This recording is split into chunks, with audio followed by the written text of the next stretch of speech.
5:30, calling the committee meetings to order to report out in the City Council for June 2nd, 2021. At this time, I'd like to request everyone either turn off or silence your electronic devices.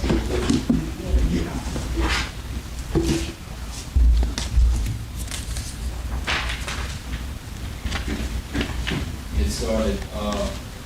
Ms. Bootsy Crochet, will you lead us in the pledge, please?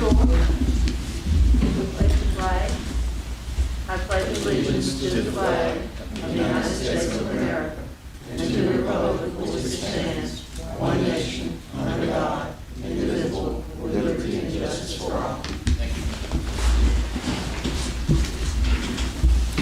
Call the Public Safety Committee to order to establish a quorum. May we have a roll call, please? Mr. Riviere? Here. Ms. Lacy? Here. Ms. Gordon? Here. Forms present. Thank you. Item number 4, the Police Department report. Chief Hicks. Evening, how y'all doing?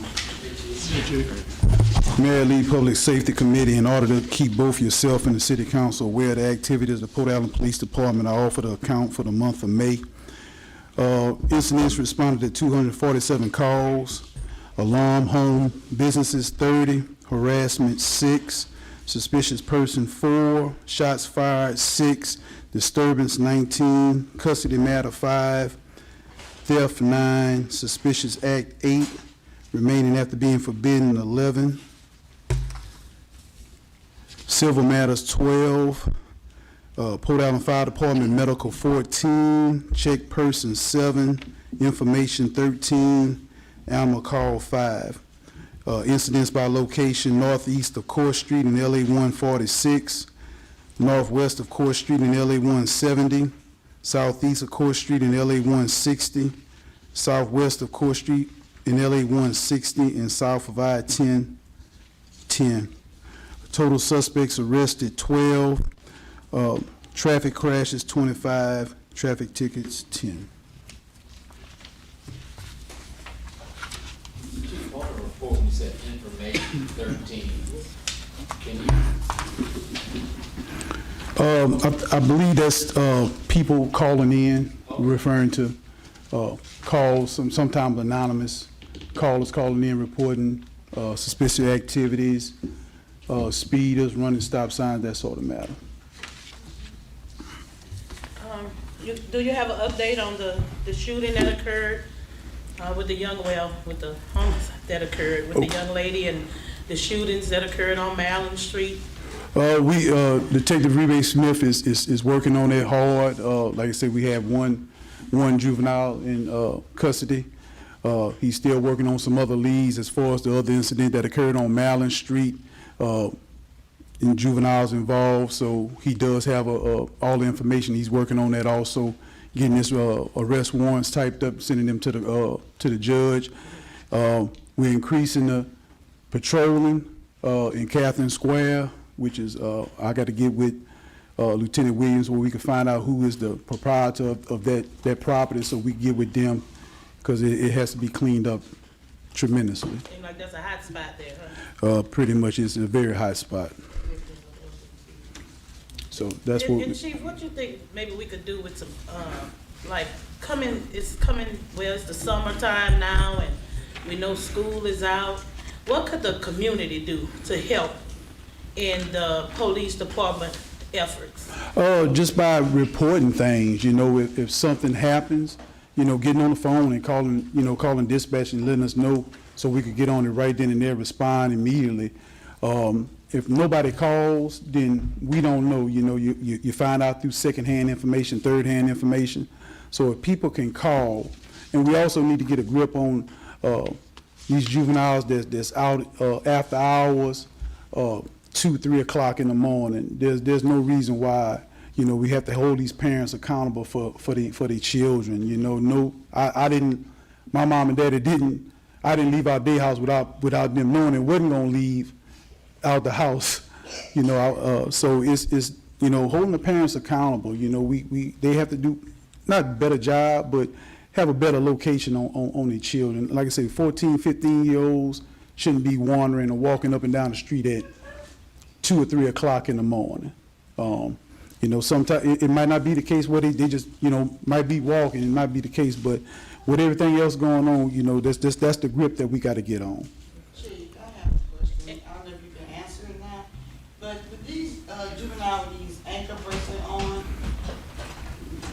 when they go a certain distance or so many feet away from home, is that kind of way they can detect that they are out of range or they're out late at night, or how does it work? 'Cause I know from my understanding that the child did get shot hit on an ankle bracelet, and no one, at one time I knew they say some kind of way they move, it'll go off or something, so no one monitored the bracelet? That's the probationary officers, you know, supervising that.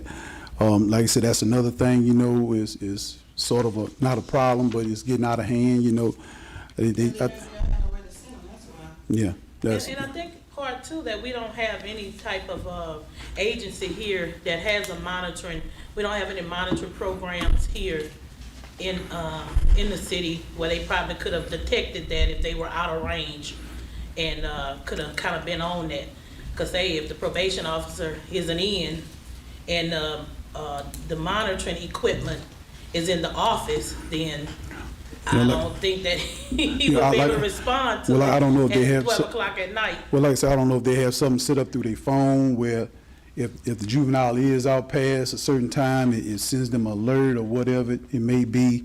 You know, you got other factors that fall into it. It has to be charged up. You know, that sort of thing. They have to keep it up, and you know that's. They have a monitor on already, and the parents know that they have a monitor on. Maybe they need to have their parent accountable for letting their child out, and they already know they have a monitor on. So I think, just like you say, the parent need to be held accountable for their children. I mean, we can do everything you want to, but if their parents don't step on and get a grip of their own children, what can we do? Because for one, we might have to end up fighting the parent trying to correct their child. Well, that's a fact So that. much of saying that, what can we do as a community? First of all, let's start with these parents and see if we can talk to them. Because some of them will, you know, get upset if you say anything about their kids. You know, but if I'm the parent, you come to me and tell me something about my child, I'm on it. Right. And he knows that. I don't care how old you are, you're still mine. Well, you know, it's a thing like the old saying goes, you know, it takes a village to raise a child. Exactly. You know, and we have gotten away from that, you know. I know when I was growing up, you know, I couldn't, you know, if I left off the street, you know, my parents knew before I even got home, I was off that street. So we sort of got away with, you know, not monitoring. There's a lot of people that move to Port Allen that we really don't know. You know, like we know grandmama, great-great-grandmama and all that. It's no.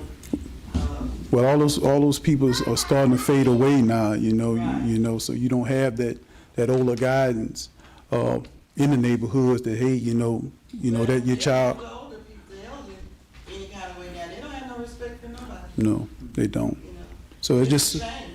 It really is a shame. We're just. I know the West Side Bulldogs, they trying to reorganize their, the football team.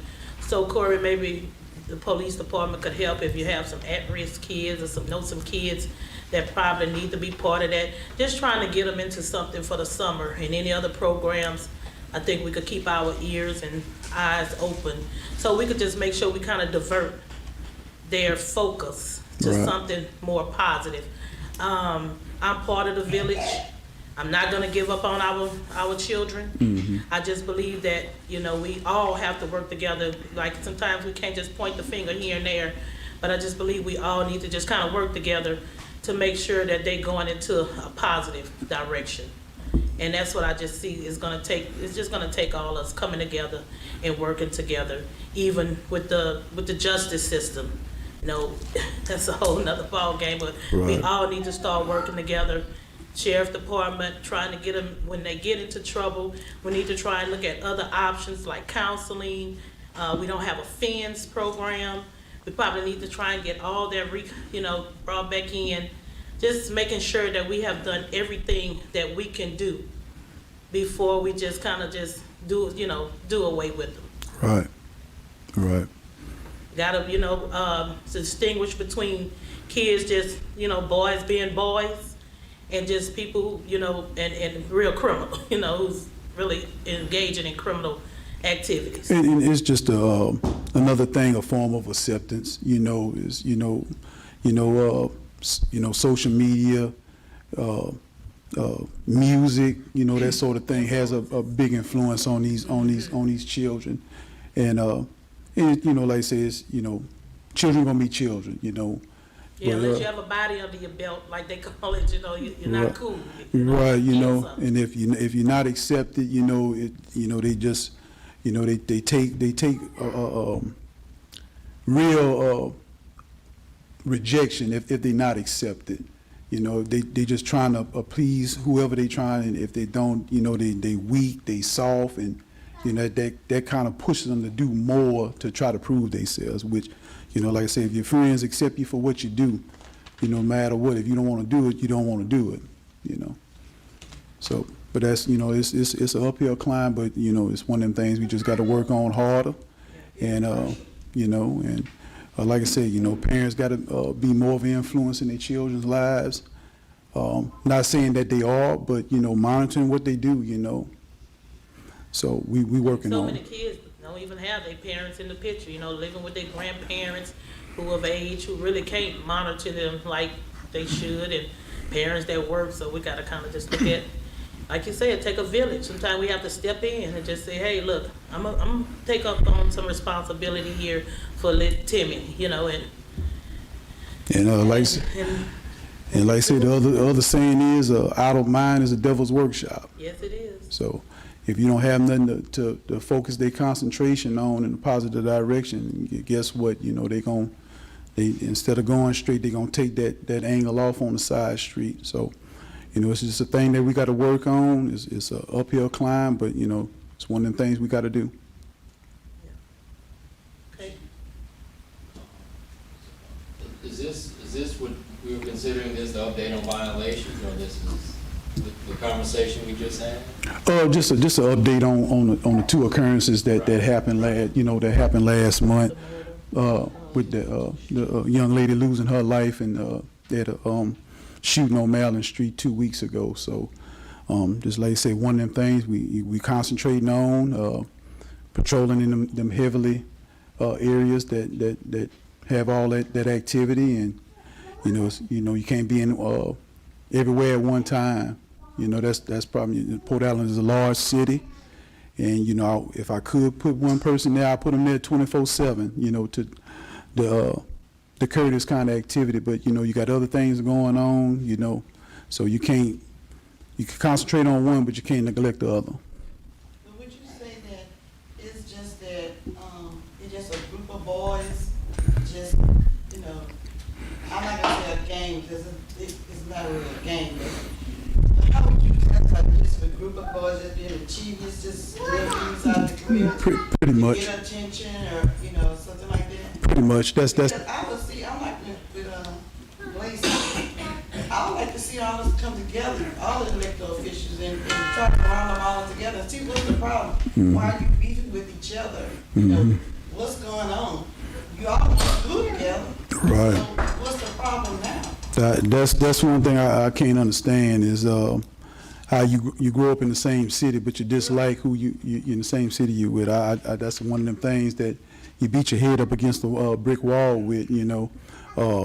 I think it's just a situation that escalates, You and know. nobody really give it attention, because it be there, and you see it, but you just don't really give it, nobody really intervenes. We don't have any intervention in place for that, conflict resolutions, or places, people that help resolve these conflicts. We don't have enough men in our community, for one, to stand up. Well, a lot of times, this kind of thing stays dormant. It stays dormant for a little while, and then Mentor these young men. and then it comes up. Not to cut you off, it's not so much that they'll have the men to mentor. When these incidents happen, the victim refused to tell who did it. They know who's shooting at them, and they know who shot them. But if they don't talk, what can we do? But no, I'm not saying Everybody that. retaliate back on each other. So if we can get them to talk and tell, maybe we can put a stop to it. But they want to shoot back instead of just saying, well, Jack shot me.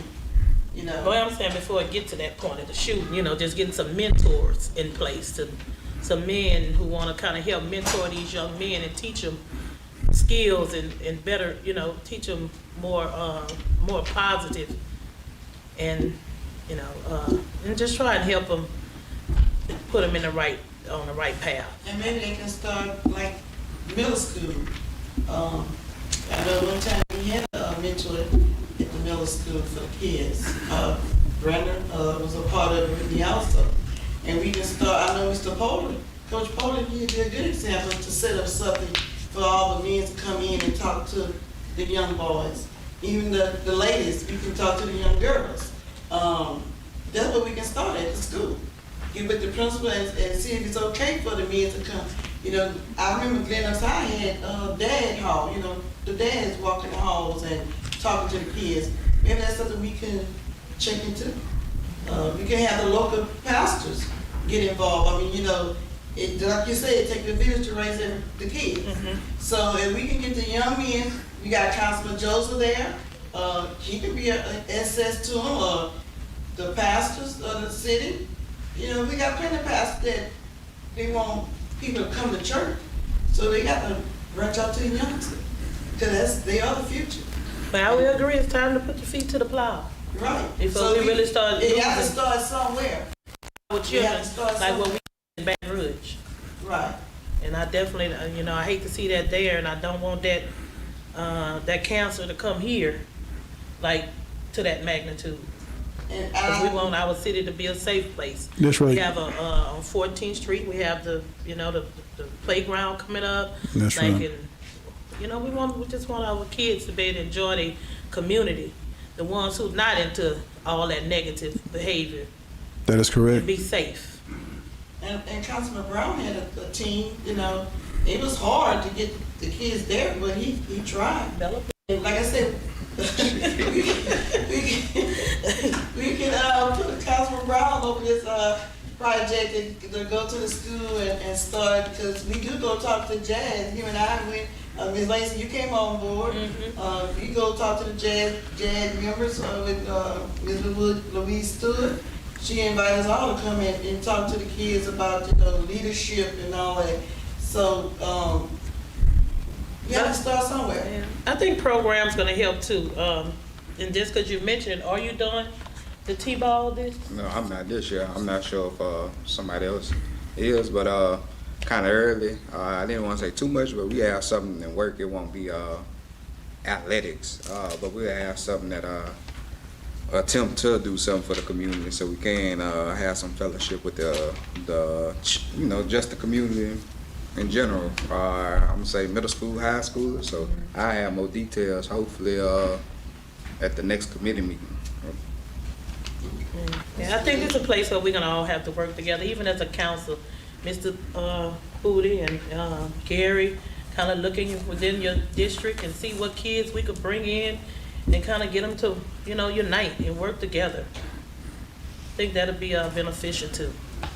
Yeah. Thank y'all. Thank y'all. Okay. Council Chief, I want to remind you, I went to the William Lee Pool today, Mm-hmm. with the director, and she said that if you got somebody that can patrol and see them walking right between, they're gonna be in operation Tuesday through Friday from 1 to 6, Mm-hmm. and on Saturdays from 11 to 6 p.m. She said she got a strange response from one of the businesses when they order a pizza that they don't order in that area because of the crime. Which I think is still outrageous. But, Now they stereotype. No, there's no crime back there.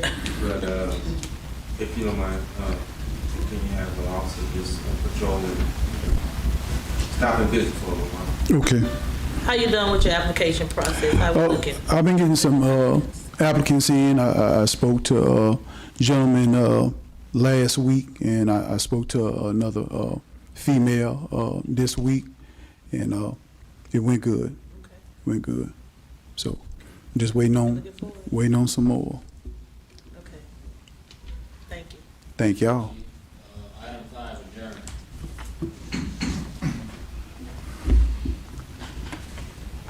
Call to order, Senator Corn. Ms. Gordon, Here. Mr. Riviere, Here. Mr. Brown. Here. All present. Number 4, discuss emergency repair at wastewater treatment facility. Tony Anton. Councilwoman, thank y'all. Obviously, this emergency repair happened since y'all's last meeting, and essentially, I'll just give you, I have some pictures of the setup and the bypass pumping, but let me just kind of explain what happened first, and then we'll go through the pictures. Essentially, y'all's wastewater treatment plant has an influent pump station that basically gets all the sewage from the whole city, and then it pumps it up, and then it travels by gravity through the treatment plant, and then the effluent pump station pumps it out to the river after it's been treated. Well, obviously, if either one of those completely fails, it's a problem because that basically stops the flow. On like the 17th of May, I got a call from basically a big bypass operations company. They were asking me about information about the pumps. I was coming back from a meeting, I remember the meeting in Covington, and of course I don't have the size of the pumps memorized, but I know they're big. They basically pump about 3,000 gallons a minute apiece. And apparently we were down to one pump, and that pump failed. The night previously, they had sent in a group to check that pump and see what could be done to fix it, and it could not be fixed. So obviously at that point, we're in the conundrum that we can't get water through the plant, because obviously if you kept the influent pump station on, it would just at some point overflow the walls. So, you know, at that point, you're really in emergency mode, because you certainly don't want the sewer to back up into the city. And so essentially we had to, you know, basically put together a plan pretty rapidly. Y'all may not remember, but I'm sure you remember the rain, but the timing, essentially what had happened just prior to that was a lot of that with the flooding, and then you had the backwater flooding. So all these companies that have bypass pumps and stuff like that, and a lot of the contractors were they're already used up. They didn't have, so the only pump they had that was big enough to take the place of two pumps was, and it's going to be shown in the picture, it's like practically a tractor trailer rig. And, you know, I'm sure y'all have seen bypass pumps before at the hose and stuff like that, but this is a 6,000 gallon per minute operation. It's not a hose operation. It's a 24-inch pipe. So I spoke with the, you know, plant superintendent. I spoke with the mayor, and we basically formulated a plan to, you know, set up the bypass operation. Unfortunately, the pipe itself didn't have a connection. It wasn't hot tapped. And because the river's so high, you can't just open up the pipe, because then we would be draining the Mississippi River back into Port Allen. So we had to hot tap it. They actually sent it off to Houston. Just a lot of stuff actually fell in our lap, luckily.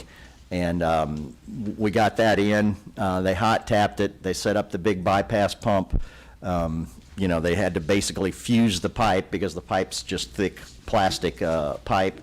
And essentially they worked on Friday 24 hours. They took about a 6-hour break on Saturday morning because we didn't have fuel, because again, because of all the flooding, the fuel people had sent their fuel everywhere else. They were, you know, everybody was kind of tapped out. Then they worked basically another 20 hours. We had some problems with the controls. So on Sunday, we got it back fully operationally, and it's been operational. It's been operating since then. It runs off of, you know, diesel, and right now there's a diesel tank out there that the city is, you know, they're responsible to refill. The system itself, you know, operates on its own. That being said, let's take a quick look at these pictures. If you look at the first picture, that is supposed to be dry. That's supposed to be a dry pit. And what you've got, obviously, because the pumps aren't working, is, you know, the water's coming up. If you look kind of in the middle of that picture, you can see a couple of those motors. Well, those are not submersible motors. So if the water had gotten up to those motors, then not only would the pump be gone, but the motor would be gone. And the problem with all of this stuff right now, y'all, and I'm sure you've seen it in problem with all that stuff right now, and I'm sure you've seen it in just your everyday lives, or when you go by the, you know, the car dealership and stuff, is you just can't get supplies, especially big equipment, quickly. It's just not available. So what we did was, after we had that, we searched, they found one pump in the country that would replace that one, and we ordered it. Had them pull out two of the pumps, two of the motors, since we didn't have, any pumps to go with them. So in case it flooded, we'd only ruin one motor. And, we did get that one pump in. It's sitting on the yard right now, and we're trying to get the contractor who set up the bypass operation to go ahead and stick it in. He's got to get a couple parts first, so it'll probably be about a week. So this is, I won't say it's a classic example, because if y'all recall, when I brought some of the emergency things, one of them was the effluent pump station. And that's, because obviously there's a reason there was originally 3 pumps in here. If one died, the other 2 would take it. But when you lose the third one, then obviously we're in trouble.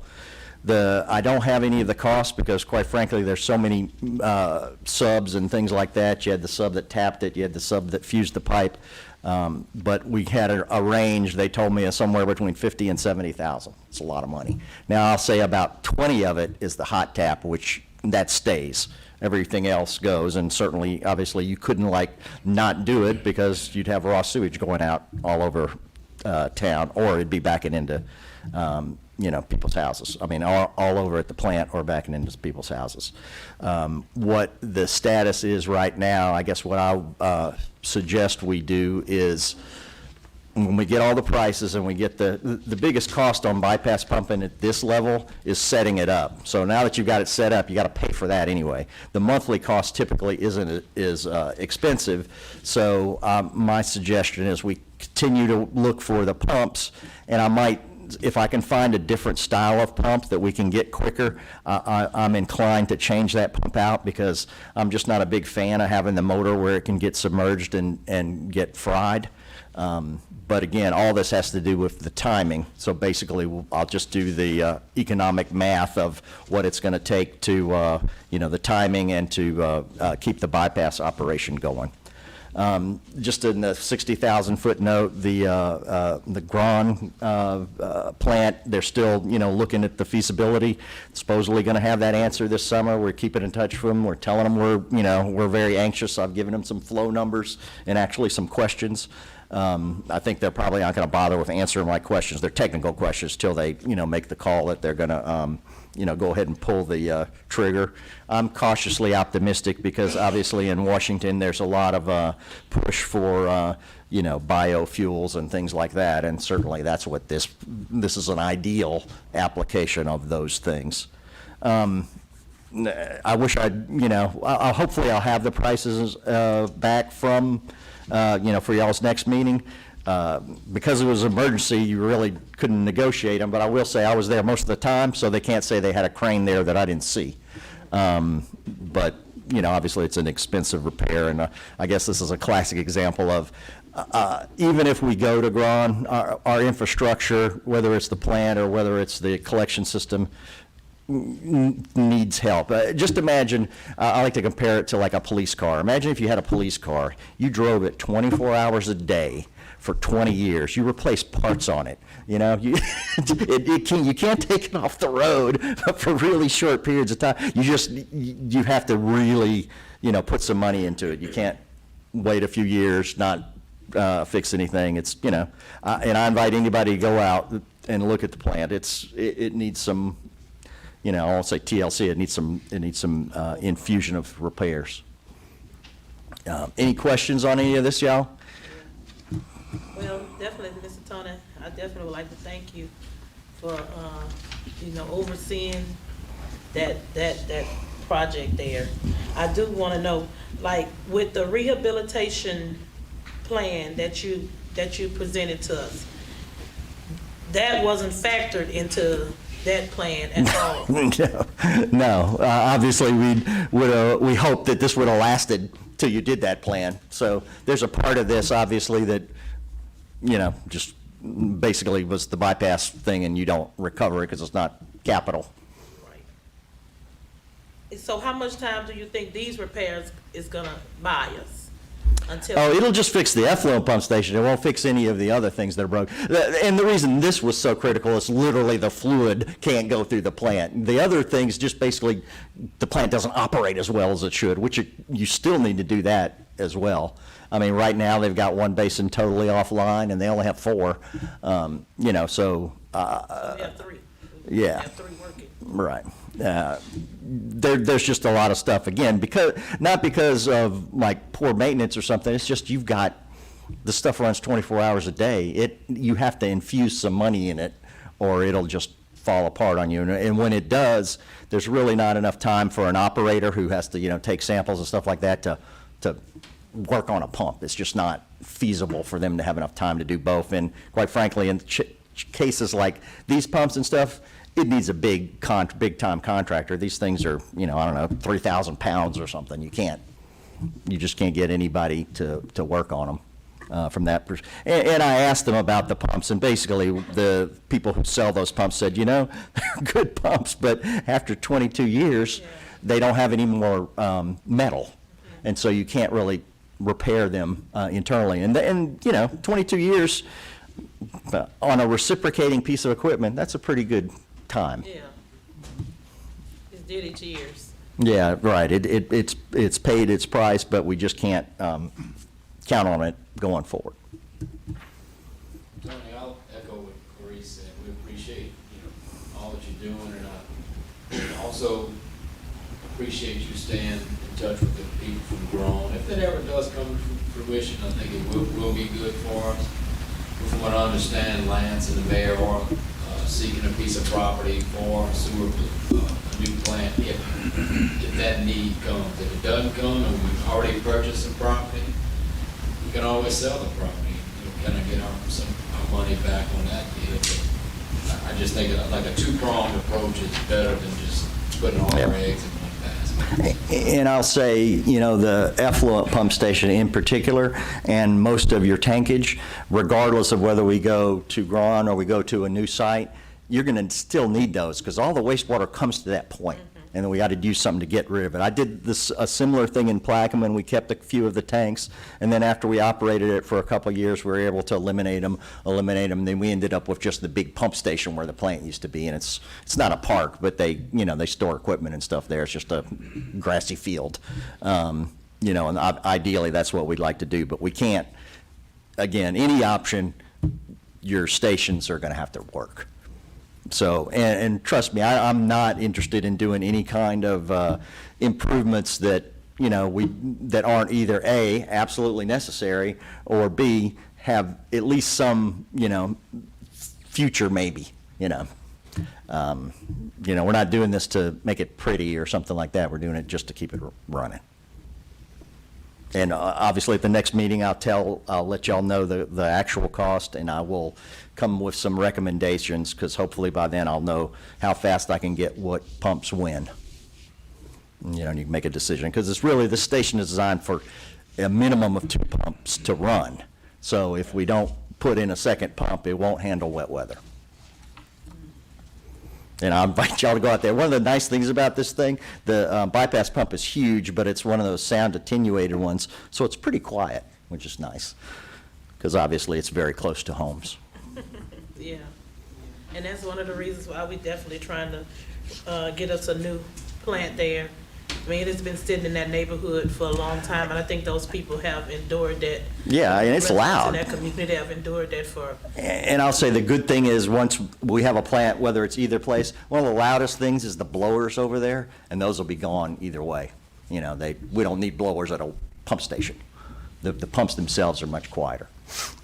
And it stink. Yeah. But we'll probably enclose it if it's just a pump station. I've done that before and scrubbed it and stuff like that. Because what usually happens with most people is you have a wastewater treatment plant, then everybody builds around it, and, you have to obviously protect the public. Any other questions, y'all? That's it, thank you. Thank y'all. Item number 5, discuss personal use or emergency camera equipment for sewage system. Good evening. This item was presented last month. We finally identified the actual equipment. You have a handout with the quotation as well as the pamphlet or brochure with the specs and features of the equipment Right now, we're looking at a 400-foot camera reel, which would allow us to at least cover the distance between two manholes. And it has a built-in battery, so we won't have to haul around a generator for power. And it has 128 gigabyte internal memory. We can download to a USB memory stick. We can stream if network is available. We can also download and email the footage to the customers so that they can see exactly what the camera diagnosed on each individual sewer project. So the price is $10,590, and estimated delivery is 1 to 4 weeks from order. So Covington is just waiting on us. Now we have a number. I think the budget amendment, if necessary, is going to be on next week's agenda. So just wanted to update you that we have identified the equipment. Any questions? Not really a question, but comment. I just want to thank you, Clerice, Mayor. The issue that we had on Calendula Street, I don't know, like 2 or 3 weeks ago. All I know is the guy's in SARS. I don't even know his real name. But I Noel. appreciate it. And, No problem. You know, I think we could have used the camera right then. We could have. Perfect example. Indeed. This thing is so bad, would be so valuable. And another thing, thanks Lance, Mayor, Bruce, and your guys, that we had talked about that big, Tony or somebody had mentioned about the big rain a couple weeks ago. It was a Sunday night or a Monday night. It came down. And I was gonna call you, Bruce, but I said, I'm sure Bruce's phone is blowing up already. And I happened to run into you later that week, and I just want to say I appreciate everything you and your guys did that night. Maybe there were some houses that took on water and poured out, but personally, I don't know. And usually we do, so have some, so appreciate it. Thank you. No problem. Thank you. Okay, like we have someone that could operate this. I'm sorry? The camera. This isn't anything that's new to them before. It Operate functions. this easily It- operable. Yeah, yes, it functions fairly similar to the current equipment. The only difference is we actually have a keyboard where you can input dates, locations, addresses, and that. time. Correct. Yeah, On site. Yeah, that's modernized. Mm-hmm. So, we ready to go. That's it. Thank you. Community Development Committee, item number 1, call order. Item number 2, establish quorum. Item number 3, roll call. Mr. Brown? Here. Ms. Lacy? Here. Mr. Hubble? Here. Quorum's present. Item number 4, hear report on community development activities. Ms. Rose O'Shea. Chairman Brown, members of the committee, members of the council, Mayor Lee, Chief Hicks, and all our other guests that's here this evening. Good evening. Just an update on some of the events that directly affect the things that we do here at the city, because a lot of things are going on within the city, and we're very, very excited about it. Surprisingly, I know you hear about a lot of negative stuff when you get a police report, but there are a lot of positive things going on in the city, and because Port Allen is a great place to live and to work. First of all, I'd just like to mention that our Nutritional Assessment Committee had its initial meeting, and we're going to follow it this Tuesday with another meeting. And what they're going to be doing is actually planning an event that will take place June 28th in the meeting room at the community center, and that event will be from 10 until noon. The information will go out following the meeting on next Tuesday. We're also working in the city with Holy Family School to get the word out about the free meal program that will take place at the school over the summer for the school-age children.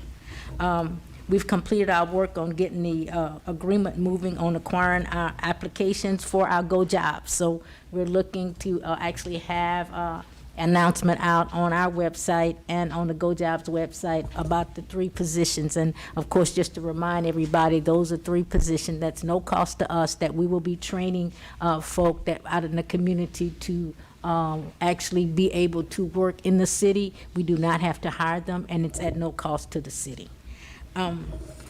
We're exploring and soliciting sponsorship for our fall series of Live on the Levee, and we hope to start that series on September 24th.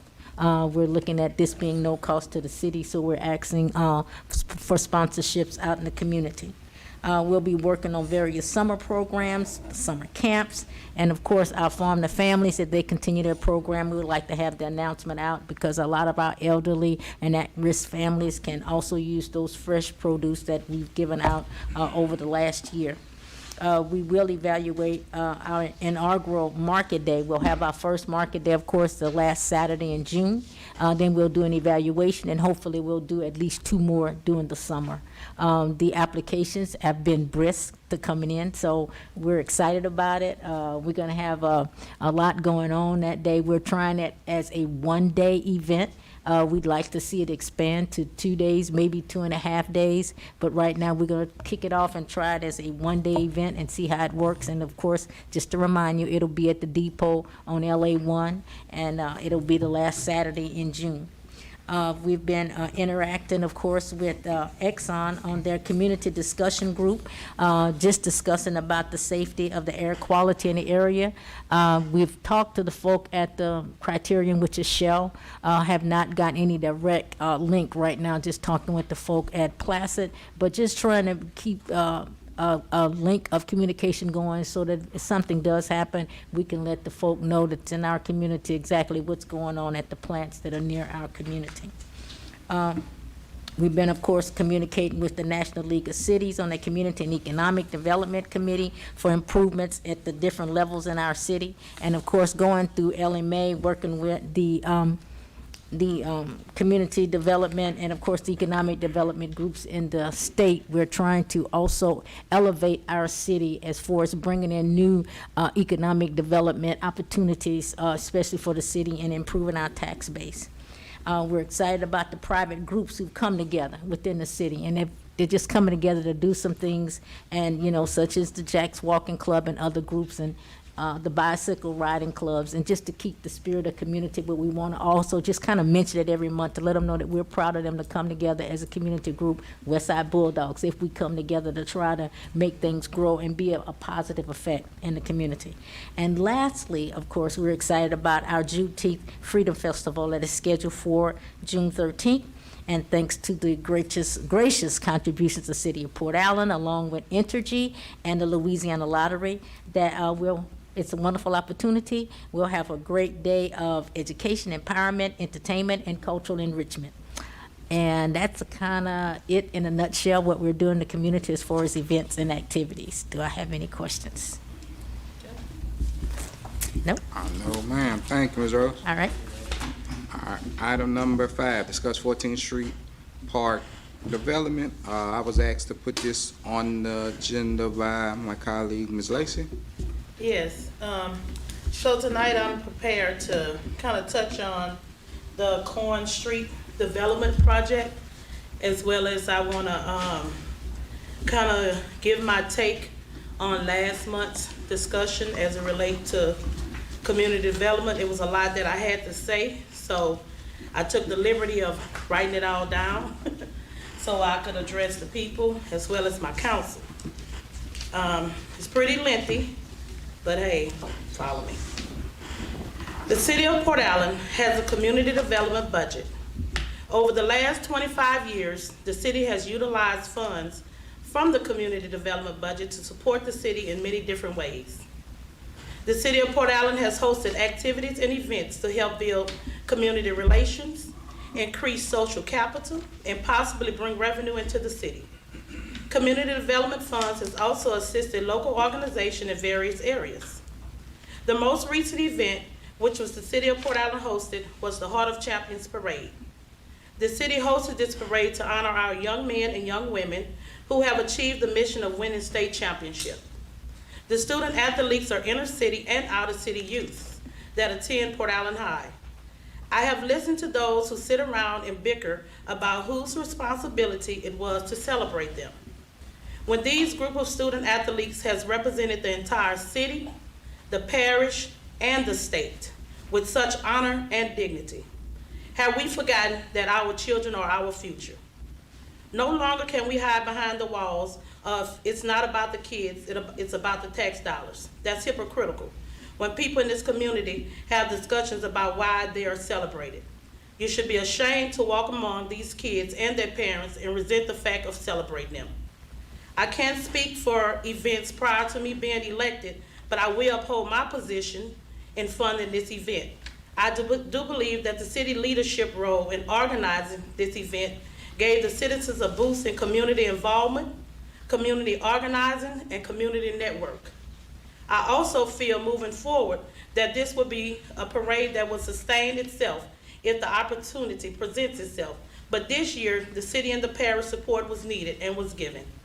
I do have a breakdown of the expenditures, the donations, and the sponsors, if anyone would like to see that. Community development has various meanings, and the purpose of this department, agreeably, is not solely to host parades and festivals. In my term, I'm prepared to witness a community first approach being fulfilled through our community development department. Community development will reach exponential growth in community outreach, community housing programs, jobs, job training opportunities, educational programs, youth programs, and crime prevention programs.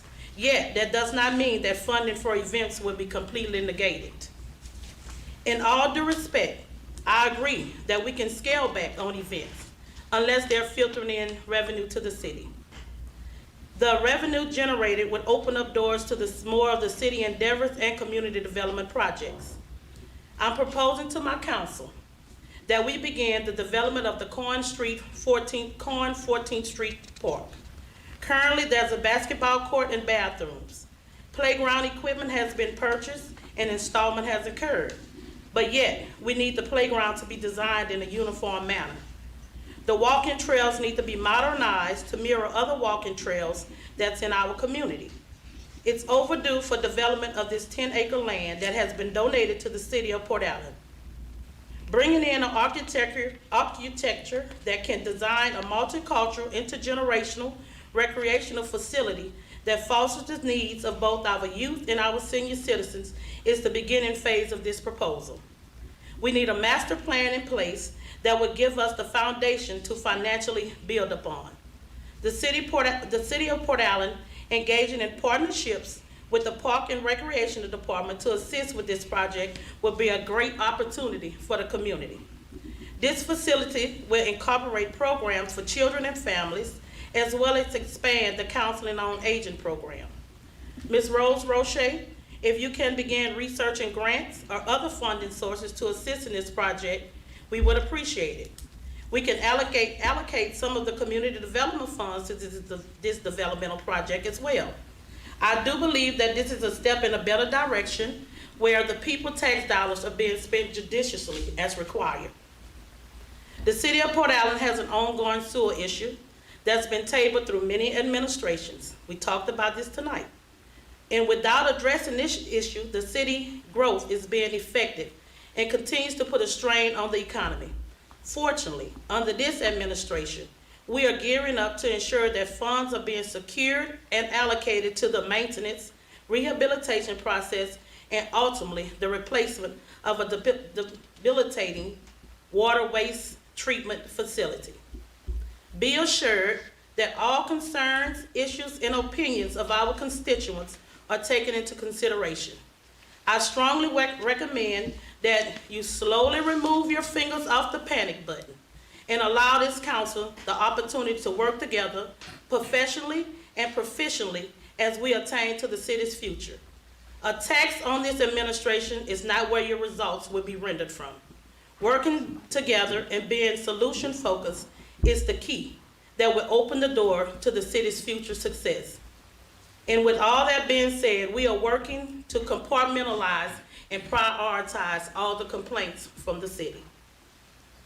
And I wanted to address this because Miss Mary Bennett, she definitely came and presented to the city her take on our tax dollars and community development.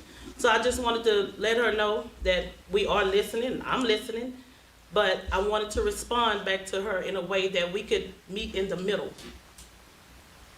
Sometimes we may not get everything that we want, but we have to work together regardless. So like I said, I'm asking the council, could we start moving into the development of the Corn Street Park?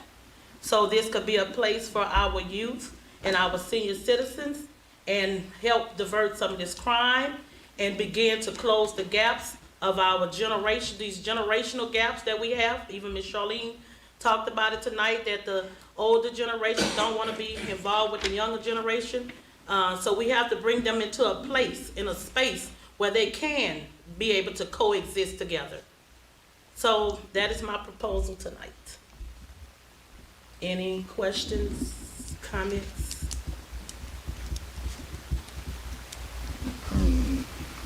No ma'am, no ma'am. Thank you. Item number 6, discuss our Whitehead Boulevard Trail Project. I'm not, Ms. Lacy or Mr. Hubble? That's presently going through energy to a design committee to see where the services and the metering is going to take place. So I'm just waiting on them to complete that, and then we'll be able to get with the electrician to go ahead and make those installations. Do I have a time frame? No, I don't. But I would say that it's sooner than later. Mr. That's what you're speaking on? Do you have any more information in regards to when that project may be completed on y'all part with putting up the lights? Actually, no. We have possession of the lights and have had them. Corona had set everything back, and we had some meetings in the past. It's been a year, maybe. I'm not even sure. Adrian Gall was here. He was kind of part of that. And no, it was really the electrician that we had asked to look into the project showed up. John Lurie said we can go and set them. I don't know if that would make the people feel better, but he asked that we don't, because they would just have to be taken down and he's got to bore and come up under the concrete building. It was just easier for him to just work the whole thing. And the funds were there for, and so whatever we need to do, You willing to do it? we have them there. We have them there in our possession, and they're ready to go. They just got to get energy, and Mr. Lurie, it's going to take a pretty elaborate little boring. Every section is like 7 blocks. They all have to be bored. There's no electrical in the middle, and it's a pretty good job. And I think energy's on it right now, last I heard. So that's, the ball's in energy's court right now. As soon as that's completed, then Lurie, it's not going to take that long to get it up. So Mr. Hubble, you said we can't, because this is the constituents that has this concern. I'm sure you've heard that they were asking about it, so Yeah. I just But I mean, feel like you we get- wanted to address it and give some updates on it. We could, like Bruce said, we could, if it would pacify everybody, you can go out there and put out the lights, but then it's gonna just escalate some costs, because there's a right way to do it and a wrong way. And you have to, we want to see about doing something maybe at the holiday season, so you want to have that set up for that instead of having to come back and do it again. So we're just, I can't, my extent on electrician is putting a plug in the wall. And these folks, a design team, have got to design it to where it's metered service and all of that. And those are things that they're doing now. So when, okay. That's But all I don't, can I tell you next week, I can tell you it's sooner than later. It's in the design phase now. Yes. So this isn't anything the city have anything to do with? No, this is strictly energy and then your installer. That's it.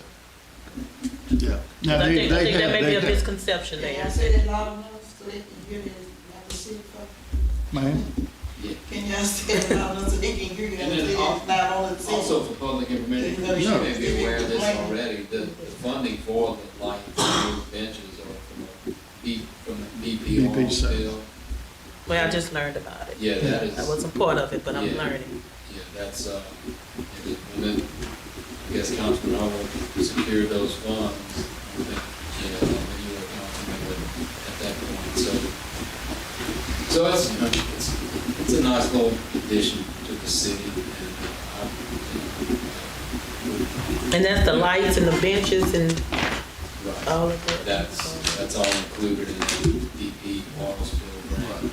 So the benches are being held up for the same reason, the benches on the? benches out there. Okay, well, I'm just listening and getting the, We got the benches, first shipment, all benches were, and shortly after we received them, my crew went out and put them in. That's not that big a deal. And they've been there for some time, and since before the pandemic. And the next step was boring and setting the electrical for the all lights. Now, it's 7 blocks. Each one has to be bored. There's no power in the middle of, only at one spot, I think they made. But each one has to be bored separately, and that means a meter for each one. It's a pretty good little project, but it's nothing the city can do, or we're not delaying it any kind of way. There's not the city's No. game. Not at all. okay. Well, we understand that. So if they have any more questions, you could just kind of just refer them back to Go right ahead. to you. That's what I right did. I didn't see no other way. That, you know, those are, and that grant was designed with that BP, when you got that settlement from BP, when we got it, it's designed solely for tourism related, because it's going through the CVB. So it's got to be tourism related. And the tourism related part on that comes from starting right there on the levee system. And then the walking trail that'll be on Avenue 8 to connect with that. Now, myself, and I'm just throwing this out there, and I've said this before, I would like to see eventually a citywide trail to where the whole thing connects. We foster health initiatives, healthier lifestyle, and those things can be worked into. But I would like to, personally, I would like to see that down the line. Along those lines, and I know we're dealing with the state roads, what's the latest on the sidewalk along Court Street? Yeah, they referred me to the safety department, and they are willing to work with us. They just changed the assistants for Dr. Wilson, but I did make contact with her, and the map we kind of had was not acceptable, so we just had to go back and give them a map that would be acceptable, because we were talking about walking as well as a biking trail down Court Street. I don't, at this point, they not telling me, they don't think it may even be our expense. But I will be on the phone first thing in the morning, so next week I can give you a really up-to-date answer. But yeah, they were excited about helping us. And when you're talking about those, the sidewalks, hopefully we can get a little landscaping in there too. Right down Court Street, yeah, I had That would be instructions, great. yeah. And while Bruce is here, and I know Hootie's already said something, but when I go to work and I see your guys out there and doing all that grass cutting, they're just keeping it looking good. I mean, kudos to your whole crew for what they're doing. And they've got a hot job. I know people say, well, that's what they get paid for, but it's still hot. And what they're doing out there is just, it's beautiful. It really is. And we have, and I'm gonna say, well, Mr. Joseph is here, and Mr. Joseph and I on the CV board together. Being no one, so I don't know how many people know this, but I hope you don't mind if I say it. No, Gary spearheaded and is spearheading a project for beautification on the 415 interchange, changing of fences, landscaping and everything. And he took that bull by the horns, and I just really appreciate all he's doing over there. And it's gonna be a lot better look, because that's, and when he started serving on the board, he looked out there and said, man, we gotta do something with this. I said, yeah, you're right. And he took the bull by the horns and wrestled it down. And I do appreciate what you did.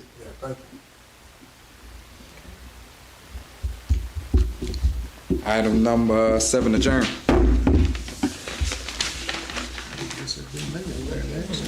You're up. Okay, all right. We'll call to order the Personnel Committee to establish a quorum. Could we have a roll call, please? Mr. Hubble? Here. Ms. Gordon? Here. Mr. Riviere? Here. Quorum present. Now, y'all don't like me at all. Number 4, adjourn. The Finance Committee, call to order, establish a quorum, roll call. Ms. Lacy? Here. Mr. Hubble? Here. Mr. Brown? Here. Quorum present. Item number 4, discuss the proposed budgets for the fiscal year 2021, 2022 for all funds of the city of Port Allen in accordance with the law. CFO.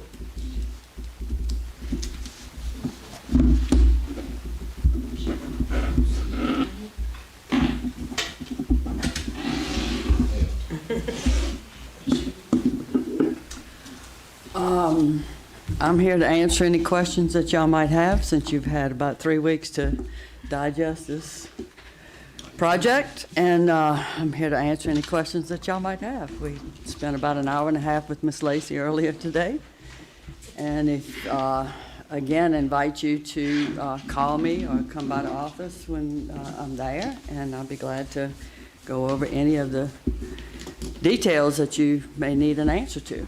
But this is a proposal that I know of. We don't have any suggestions of changes between now and the vote next week, but I'll be glad to try to answer any questions that y'all may have. I kind of ran this idea by, the rest of the council, and I'm not talking about we'll do this tomorrow, or maybe not even in this budget year. If we do it, if we are able to do it this budget year, just the idea, it didn't get a very positive response from the rest of the council of us, purchasing, this is a budgetary type thing, some type of a vacuum unit, vacuum truck, which Tony was still here. I know the parish has gotten a lot of good use out of theirs, and sure, they do allow us, I guess they have allowed us to borrow it as needed. But I think it would be, my idea, and it's always been, because the city is just maybe like a big rectangle. We could just divide the city in 1/4, do maintenance on drainage and all the ditches, all the culverts, sewer lines, especially if we get in the camera, we can see where there's an obstruction, we can vacuum that quarter out. The next quarter, we move to this, do it. And then just water the city up and stay on top of it. And, I think the parish, Jushak, you may know the number that y'all paid for the, Not right on. is. 475. 475. 475. But that's a first-class unit. We don't, the parish has miles and miles and miles more sewer lines and ditches and culverts than we have. If we could buy, a much smaller unit that would serve our needs. And it's just a thought that I want maybe everybody keep in mind. And I'd also, suggested that we set up something like we have the road rehab program. It's been great, because I hear from people that say, man, y'all roads in this little town are great. And granted, again, we're just It's costing us enough. real small little town. It's costing us. Oh, it is. It's worth it. It is, and so if we could do something along those same lines with sewer, phase type thing. Those are just a couple of things I'd really like for us to at some point institute. But who do you know, I always appreciate, you corresponding, and I do my level best of trying to respond back to you, and I think we have done a good job with keeping our communication open. And I gave some of the reasons why I feel like we should just maybe stay focused on the rehabilitation, that Mr. Tony put in place. And also I gave some of my drawbacks when it comes to the, to the vac truck. And I won't say, hey, let's just take it all the way out the pit. But right now, it's too much to go along with it. Like, just having to have someone that's licensed, have a CDL, then somebody who can operate it, then creating a budget, and in a unique way, because it's not a piece of, it's not gonna be a truck that's gonna be daily used. And it doesn't have it doesn't have the dual usage, because it's only gonna be used for collections, and it can't be used at the plant. Like, I wanna bring in, I would like to see us have what we need that's gonna be effective, but not where we have to begin to be creative, creative in how we're gonna bring in, just bring in the equipment. And how, and that's just what I'm looking at. Like, if it's only used at a certain point in time, so basically you're looking at maybe we train one of our own guys, and then we still gonna have to pay them more. We can't pay them. I look at it as an opportunity for one of our guys to step up. But that's always been my deal. In-house. Yeah, have it out there. But and again, I wish Tony was here. I really think that vac truck in an emergency could be used at our plant. I can address it. Yeah. We've discussed it, and it not for this budget year, obviously, Right. considering the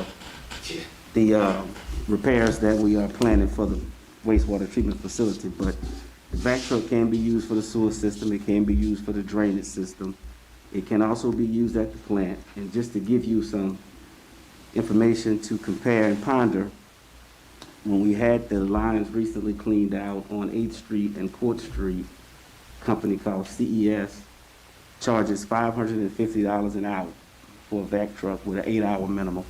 And that starts when they leave their yard, and they're not close. So you're looking at roughly $4,000 to $5,000 a pop each time they come out. When they also cleaned out our clean sludge out of our clarifier at the wastewater treatment facility, and that expenditure was in the $60,000 range. And they used their vac truck to do it. Some of that cost was associated with disposing of the sludge, because they could not run it back through our system because they are a third-party vendor. But we can actually use that truck similar to the pump that we're leasing now for the bypass, and run that sludge into our belt press, or in the future, at a future facility, into what's called a dewatering box, to get rid of that sludge, so we would not have to necessarily dispose of it and incur additional costs. But Bruce can tell you he has also contracted with the vac truck provider to clean out the drainage lines, and it is a very useful tool that we should consider, because if we can get it a smaller unit for less than what the parish did, we're gonna spend that money regardless for those services. Eventually. And we do have drivers who can drive, and the operation is not complicated. So They do require CDLs though. it's not entirely. It depends on the size of the truck. But we have dump trucks now that don't require CDL. But if the CDL licenses comes with truck size. So if we can find a unit that doesn't require one, obviously that would be our first option, and then we would proceed from there depending on what's available to us. Do we have workers that can operate it? Or did you go to school? Is it a training? How do we? It's not. The driving the truck is the most difficult part, and we do have trained drivers who You drive. just need one person? Or Generally, 2 people? It depends, but the sewer treatment staff would be more than capable of addressing any of those concerns. They can definitely operate Is the that gonna truck. put more on them without giving them more money? No, because essentially it's services that complement services we already provide. We already have a Mazda unit that we try to force blow obstructions out of lines. The vac truck is just the opposite. Instead of blowing water through, it would be sucking things out when that particular service is required. Regardless of the sewer implications, it's always going to be used for drainage. Drain lines constantly need cleaning on a regular basis. So it's definitely, and we have to contract it out. If the parish does not offer their truck or allow us to utilize their equipment, we have to contract it out on a regular basis. Bruce, when the last time you did drainage in a vac truck? It's been a while. It's been a while since we had, over a year. It didn't happen in this budget at all. So, and keep in mind, that's $4,000 to $5,000 a day. They are. I mean, but the parish is cooperative and letting us use it when we need it at this point though, right? Yes. We've only requested it once. I know it. Now, listen. I Yeah, we've I only used it understand. once. It's a new piece of equipment. I understand. But like I said, you know, understand and that also depends on the emergent circumstances. If they need it and we need it, then you have an issue. You know, so it's just something to consider. Okay. You know, you do as you feel, but it's not a bad piece of equipment to invest in. Okay. And At least I can look at it from both ends, you know. I tried to do a little research to get my own understanding of it and looking at the drawbacks, but okay, I can look at the good points too now. So, excuse me, having looking at a truck, you know, you can get a trailer too. Exactly. So it wouldn't, the cost wouldn't be as great now. The capacity and everything, that's one thing, but like Lance said, I mean, once you go through the whole schism and you add all this up of the time involvement and the money and everything, and what Hootie's saying, and when he does a quadrant thing on a piece of paper, you're talking about preventive maintenance. I mean, you're just ahead of the game. And it's, Bruce can attest to how well it works. And I'm Gary's a good guy over there, but, you know, if they've got a issue there and they're using it, and then we have a serious issue, we're out of luck. Yeah, one unit for the entire parish. So, oh, okay. you know, that alone, That's a it stretch. could be anywhere from Yeah. That's right. Addis to Right. Bush Road, you know? So it just depends. I just think that would be an excellent move to preventive maintenance. That's what it is. So I move for this budget or just how far down the line? Well, let's see. I mean, if Let's it's see what that happens. important, I mean, if it's that important. The federal grant money, honey. Well, if it's stimulus money, I mean, Yeah. Audrey could probably, you know, there's some strings attached to this stimulus money, we haven't gotten it yet. There's not very many strings though, but this is something that could be That's used something for. that could be used. Yeah. So it's just a thought, and that's just, I'm always trying to put my thoughts out there, let it fly. Everybody benefits from it.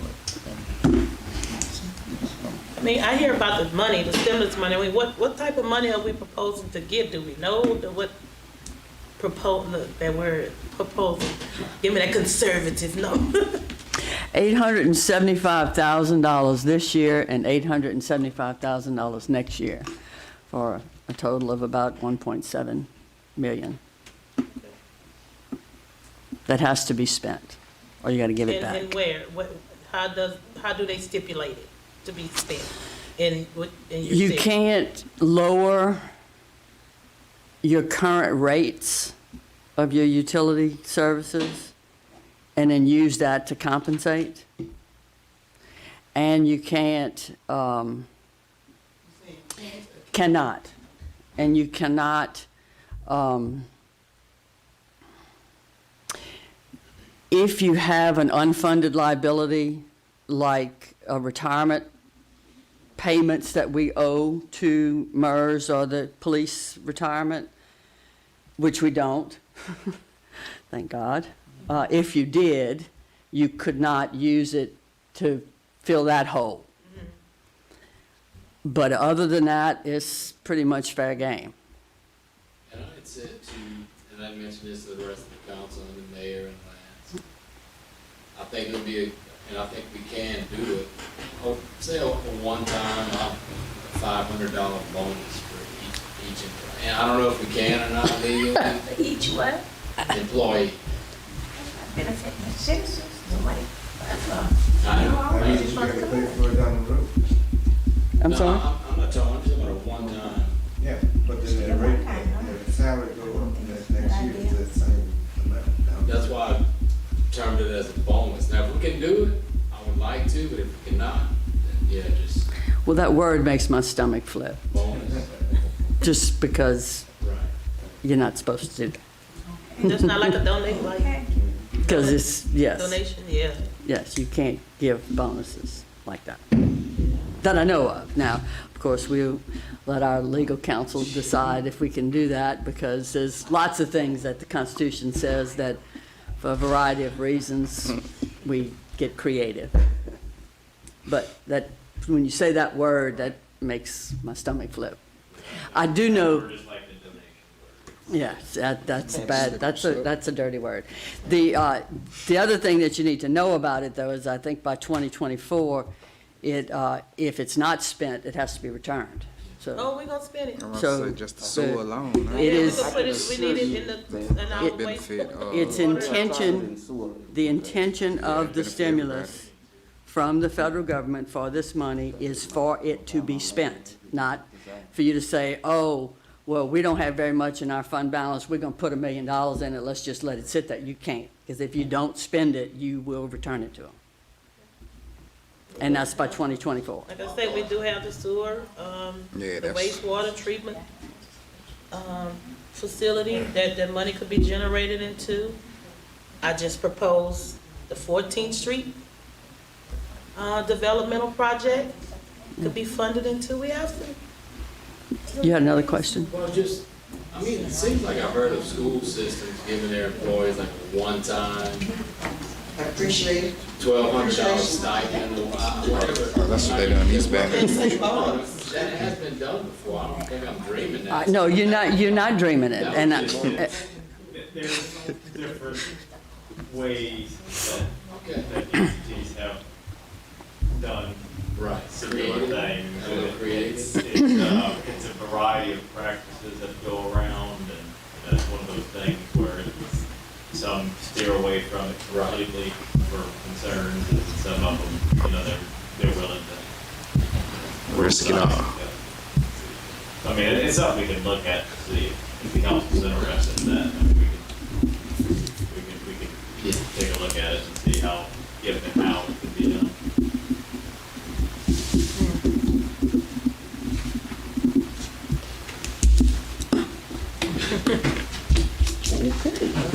Any other questions? I'm I'm available. gonna continue to talk with you, Ma'am? Ms. Audrey. I'm gonna continue to meet with you and talk to you about the budget and my questions, and so I can definitely be fluent and acquire more knowledge Okay, as needed. just let me know. And I thank you for the time you spent with me to help me gain that understanding.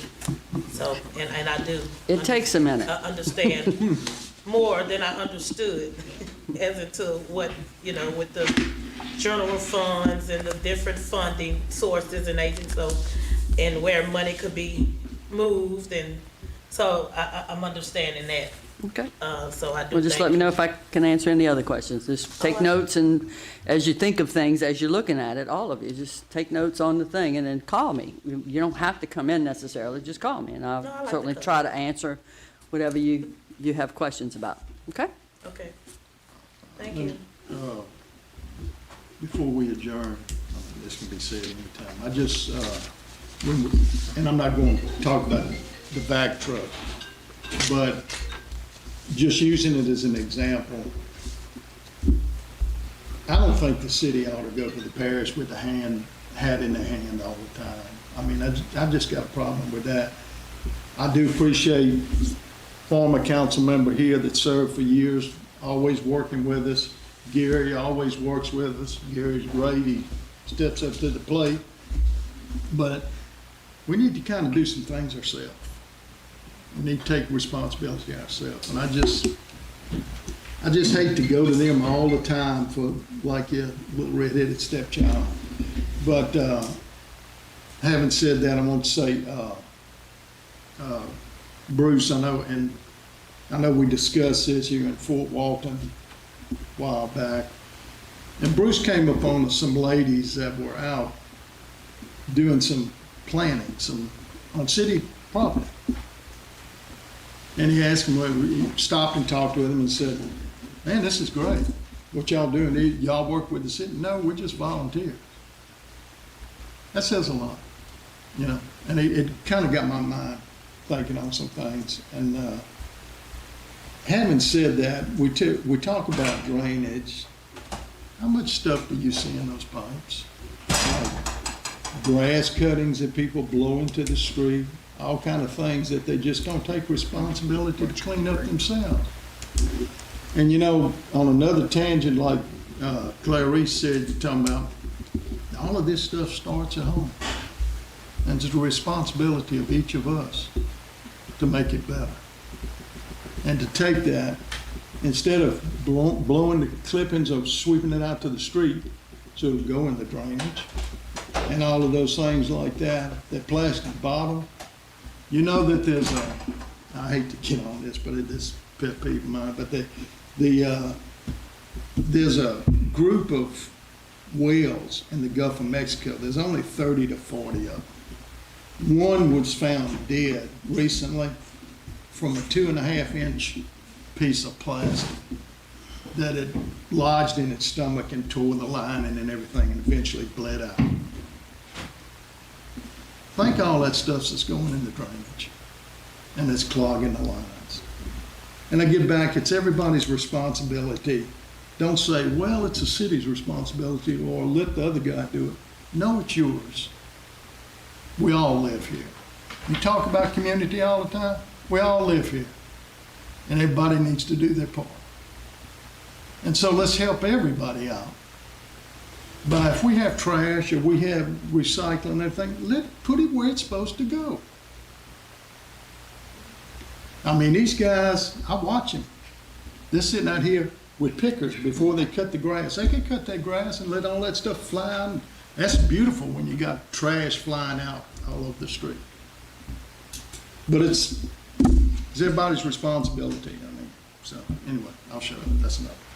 No, really. I agree with you. I think we could all be more eco-friendly, to be honest. And when we look at that, I mean, disposing of our our products, like we can do a better job in doing that, but as well as these businesses, that's around here that dispose of their products. I agree with you. Where it's probably the bulk of a lot of what's causing some of the clogging and the backup and with all the sludging and all that. But I do agree, but as well as I feel like, what are we offering as alternatives? Hey, don't pour your grease in the grave. Don't pour it down the drain. But what are we offering? What they should they do with it? Because that's just what people know to do. Mm-hmm. I myself put it in the refrigerator. Just let it get hard. But what is the alternative? What is the solution to it? And those are things I think we need to look at. I just want to say, before COVID started, with our neighborhood watch, we had talked about doing a Port Island Pride campaign.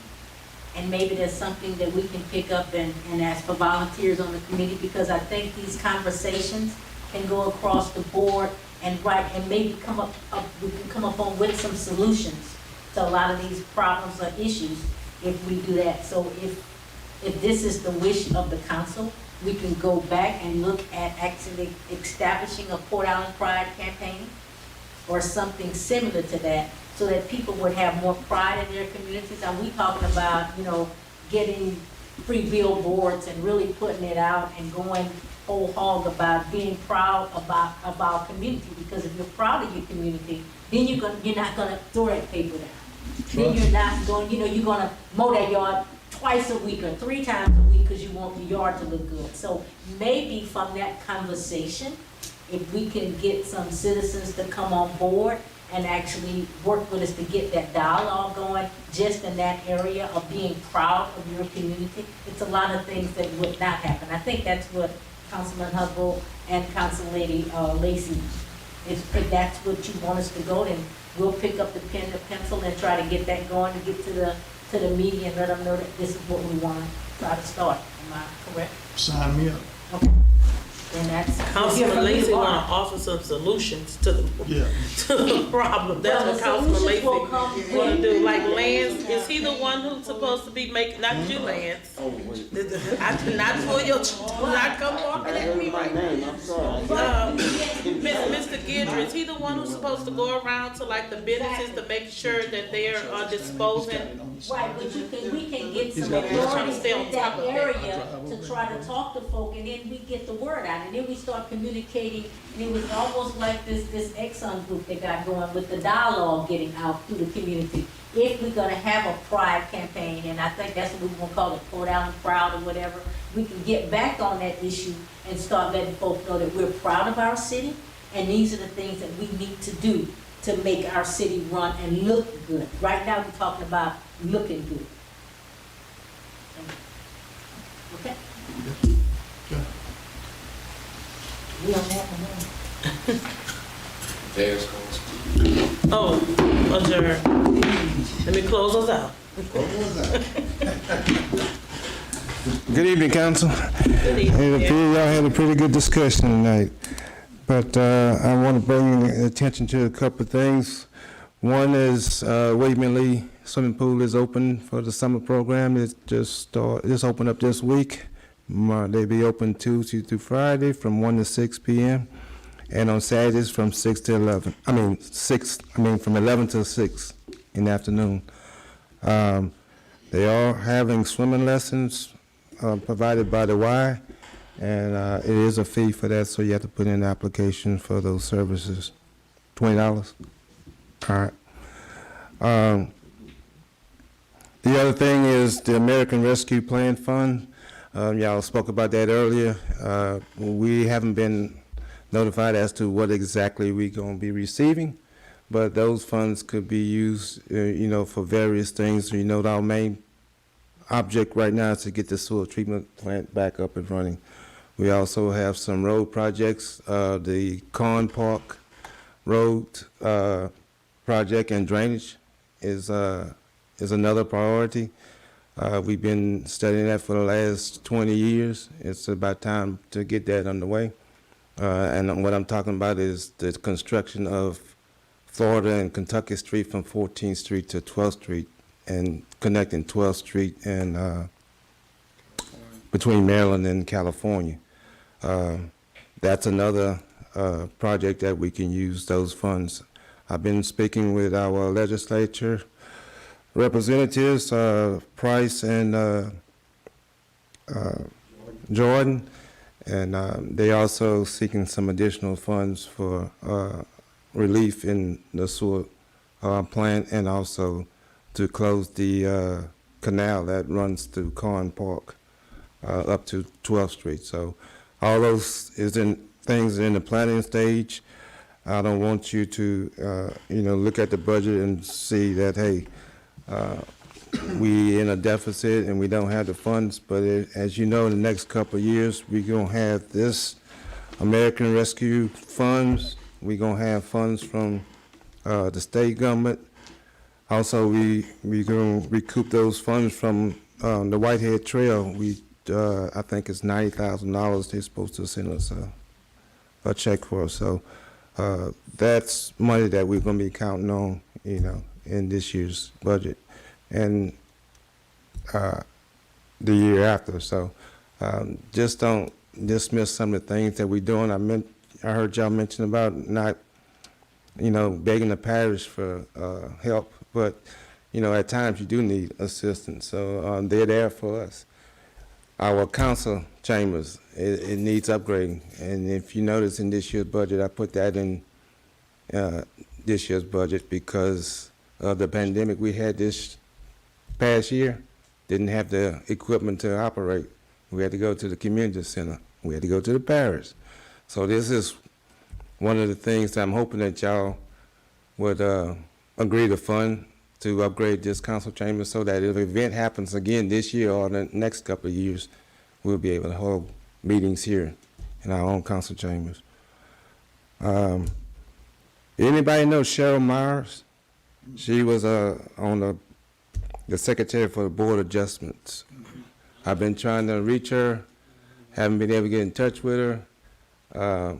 If not, I'm gonna have to go ahead and replace her. Well, I called her number and got no response. Lance, I've reached out to her, but we have had 2 board of adjustment meetings and haven't been able to get a response. Want her to get in touch with you? Yeah, she's the secretary. She getting paid? Mm-hmm. Yeah, She not get paid while she not attending the meeting, huh?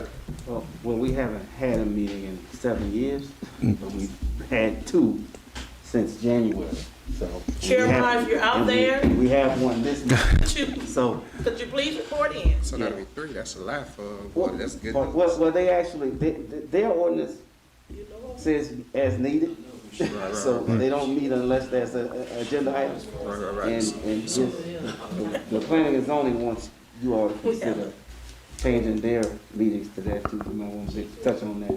So again, Planning and zoning wants to consider putting as needed in their meeting schedule, so if there's no item to consider, they don't have to show up just to approve the minutes of the last meeting. yeah, that's gonna be discussed at the next council meeting is to, you know, if they don't have anything on the agenda, then they don't need to attend, because it's all volunteer anyway. Correct.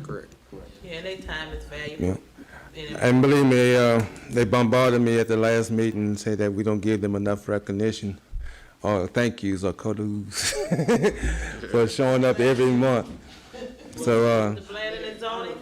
What we used to do before ethics laws got to be what they were, they would take them out to eat once into a nice restaurant, a couple times a year, which is a little show of appreciation. But yeah, but that's one of those meetings that you have to have a training in order to justify that spending, so. yeah, we just, Our law firm needs to take them out. All right, well, that's all I have. Mayor, I just want to carry on what you said about the parish. For the 12 years that I was on the board, we always helped the city, and We appreciate it. it was like the joy to help the city, even though the city will never help the parish, but